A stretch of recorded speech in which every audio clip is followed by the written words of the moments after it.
नमस्कार, मैं हूं आपका होस्ट एंड दोस्त सिकंदर दहिया और आप देख रहे हैं उजाला आज तक। दोस्तों, जैसा कि आपको मालूम है, लगातार उजाला आज तक आपको कोरोना से जुड़ी जानकारी देता रहता है। और आज हम आपको बता दें कि हम हरियाणा के गोहाना में मौजूद हैं और यहाँ के जो विधायक हैं, जो लगातार 5 बार जगबीर मलिक यहाँ से विधायक रहे हैं, आज हमारे साथ मौजूद हैं। उनकी एक अच्छी छवि रही है हमेशा से ही पार्टी के अंदर।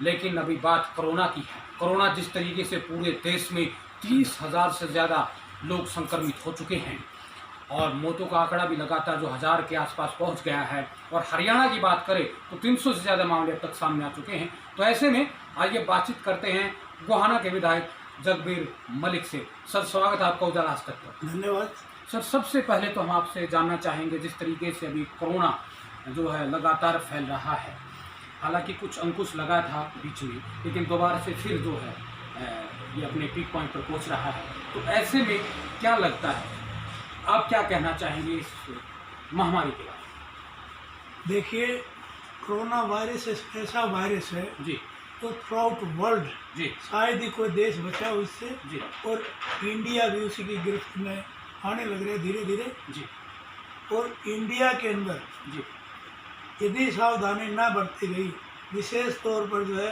फिजिकल डिस्टेंस, जी जो सबसे बड़ा फार्मूला इसका इलाज है फिजिकल डिस्टेंस। जी हमें फिजिकल डिस्टेंस को जो है मानना चाहिए इसको, और एक दूसरे से दूरी बना रहना चाहिए। जी और इसके अलावा जो सरकार ने, जी जो डॉक्टर्स ने समय समय पर जी हमें हिदायतें दी हैं जी। इस कोरोना की रोकथाम के लिए, जी। उसको अपनाना चाहिए। जी। सबसे ज़रूरी है उन हिदायतों को मानना। और जहाँ तक मैं समझता हूँ, आज के दिन हरियाणा में काफ़ी हद तक जो है ये मामला कंट्रोल में है। जी। और जो भी इशूज आए हैं इन्फेक्टेड पर्सन, वो तकरीबन दिल्ली से आए हुए हैं। जी जी दिल्ली की वजह से हरियाणा के जो साथ लगते इलाके हैं, जैसे सोनीपत है, गुड़गांव है, फरीदाबाद है, वो अफेक्टेड है। जी। लेकिन उनको भी आइसोलेशन में जाकर और उनका पूरा इलाज करना चाहिए। जी। और मैं खासकर उन डॉक्टर्स को, उन पुलिस वालों जी। को और उन सफाई कर्मचारियों जी। को जो इस लड़ाई में जी सबसे बड़ा भाग ले रहे हैं, और आज के दिन डॉक्टर जो है वो भी बहुत संक्रमित हैं। जी। तो इनका एहसान है पब्लिक पर, जो अपनी जान को जोखिम में डालकर जो है जी। ये पब्लिक की सेवा कर रहे हैं, इस रोग को भगाने में मदद कर रहे हैं। जी जी जी जी जी बिल्कुल बिल्कुल सही कहा सर आपने। जिस तरीके से हमारे कोरोना योद्धा, पुलिस वालों की बात कर ले, डॉक्टर की बात करें, लगातार लग रहे हैं। सर, आप अपने तौर पर, एक विधायक के तौर पर, आपका इलाका गोहाना इलाका जो आता, क्या काम कर रहे हैं आप ताकि कोरोना जो है ना? देखिए, मैं जहाँ तक लोगों को सोशल डिस्टेंसिंग की बात है, जी। इसको समझाने की कोशिश करते हैं, लोगों को हिदायत देते जी। हैं, और जगह जगह पर। जी और मैंने जहाँ भी, जितनी भी यहाँ जो सोशल संस्थाएं हैं, जी जी जी वो अपना भोजन देने में गरीब के ऊपर दे रहे हैं। मैंने हर संस्था में जी। दान दिया है, ताकि वो, क्योंकि उनको असली पहचान है जी कहाँ भोजन पहुँचाना है, कहाँ राशन देना है। तो इसलिए मैंने जितनी संभव उसकी मदद उन सभी सोशल संस्थाओं की जी। है, ताकि वो जनता तक सही वो पहुँच जी। सके। और मैं जहाँ तक समझता हूँ, जी आज के दिन जी सबसे ज़रूरी है इसको फार्मर्स को, जी किसानों के अंदर जो है सोशल डिस्टेंसिंग आज की जरूरत है। क्योंकि अनाज मंडियों में जिस ढंग से अनाज की कटाई है, उनका ढुलाई है, जी। उनकी मंडियों में जो भीड़ है, उस वहाँ सोशल डिस्टेंसिंग जरूरी है। आज किसान सबसे बड़ा सफरर है। जी जी किसान को जो है कोई ऐसी सुविधा नहीं दी गई सरकार ने, ना ग्राउंड लेवल पर है। जी। मौसम बरसात का है, जी। इसके अंदर जो है बहुत ही किसानों की फसल खराब होगी। जी। आड़तियों ने जो तलवार रखी थी वो फसल खराब। सरकार ने नमी की परसेंटेज जो है 12% कर रखी है, जी। जबकि ये मौसम में 12% तो वैसे ही हो सकता जी। है। ये बढ़ानी चाहिए, इसमें रियायत देनी जी। चाहिए। और जो गेहूँ खराब हुआ है जी। उसको भी सरकार ने लेना चाहिए। जी। और सरकार ने जो शर्तें लगा रखी है, जी। अब मुझे पता लगा है, जी। ऐसी शर्त लगा दी, कल से गेहूँ खरीद बंद कर दी सरकार जी ने। जी जी तो बहुत बड़ी जी बात है। यदि किसान की गेहूँ नहीं खरीदेंगे तो कौन जी। खरीदेगा? और उठान तो लगभग नील के बराबर है। जी उठान यहाँ पर चल नहीं रहा। मैंने देखे हालात मंडियों के, जी लोगों से पूछताछ की जी। है, मंडियों से उठान नहीं, जब तक उठान नहीं होगा जी तो किसान का भुगतान कैसे होगा? जी जब तक वहाँ अनाज नहीं डालेगा, जी।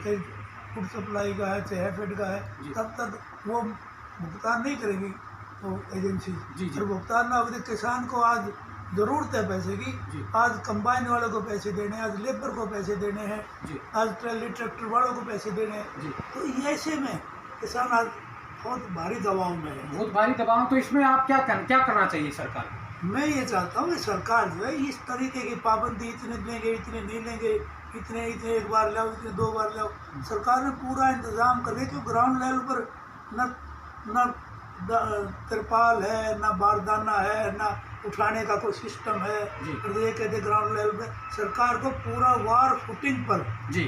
इनको तैयारी करके जो भी डालना चाहे किसान अपने गेहूँ डाल दे।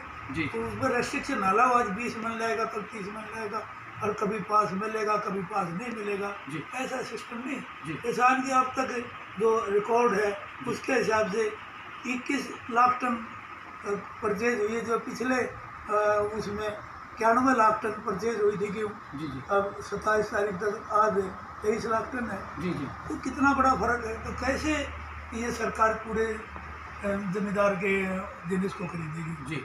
तो इसलिए किसान को जी। डिस्टेंसिंग रखकर सरकार ने जो अधिकारी जी। परचेज सेंटर पर मंडी में लगाए, वो इस बात का ध्यान रखे डिस्टेंसिंग का। जी। वो समय समय पर बताते रहे, आगाह करते रहे लोगों को, दूर रहे। जी।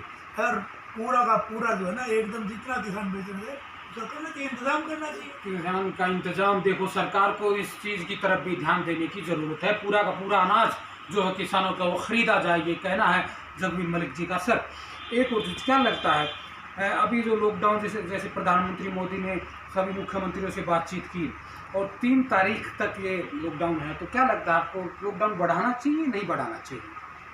मुझे लगता है कि जो जब तक ये रेट कम नहीं आता, जी।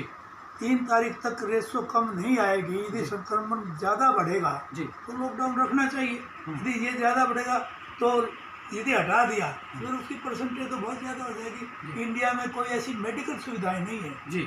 कोई इंडिया के पास इंफ्रास्ट्रक्चर ऐसा नहीं है मेडिकल का जिसे काबू पा लेगा। जी। इधर सिर्फ लॉकडाउन है। यदि लॉकडाउन ना किया होता तो आज इंडिया की हालत बहुत बुरी होती। जी। जी। और ये तो सरकार यदि पहले जी। अहमदाबाद की रैली और ये सिस्टम ना करके, जब जनवरी में पहला पेशेंट आ गया था कोरोना का, जी। तो उसी टाइम ही इसको संभालना चाहिए था। जी। बाहर के जो फॉरेन डिग्नेटरीज जो आ रहे थे, जी। जी। उनका सबकी स्क्रीनिंग होती। बाहर के NRI जो आ रहे थे उनकी स्क्रीनिंग हो जाती, क्यों ये वायरस बाहर से आया, बाहर इंडिया से। में नहीं पैदा। जी। जी। तो बाहर से आने वाले उसी टाइम स्क्रीनिंग हो जाती जी। जी। जी। है, तो ना तो किसी पर ये इंडिया में घुसने का इसका सवाल ही पैदा नहीं होता। सवाल ही तो ये बड़ा। लापरवाही थी। लापरवाही। तो लेकिन अब भी इसको कंट्रोल किया जा सकता है। बड़े चलो लॉकडाउन का कदम उठा के अच्छा काम किया सरकार ने। जी।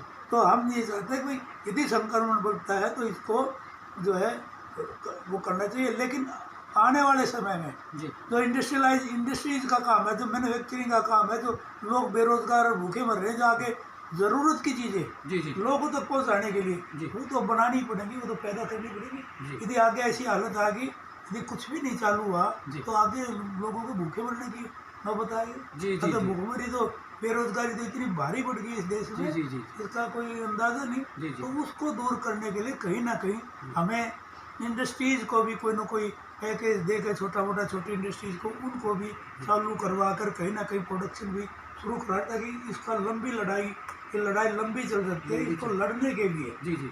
तो हमें कोई ना कोई सिस्टम अवॉल्व करना पड़ेगा जी। और समझदारी का, और ज़रूरत पड़े तो आगे ही बढ़ा देना चाहिए। इसमें कोई दिक्कत नहीं। ज़रूरत पड़े तो आगे भी बढ़ा देना चाहिए, लेकिन जो छोटी इंडस्ट्री है या उद्योग है उनके लिए भी सरकार को कुछ न कुछ ज़रूरत की सोचना चीज़ें चाहिए। हैं। और खासकर जो ज़रूरत की चीज़ें हैं उनका भी ध्यान रखने की ज़रूरत है।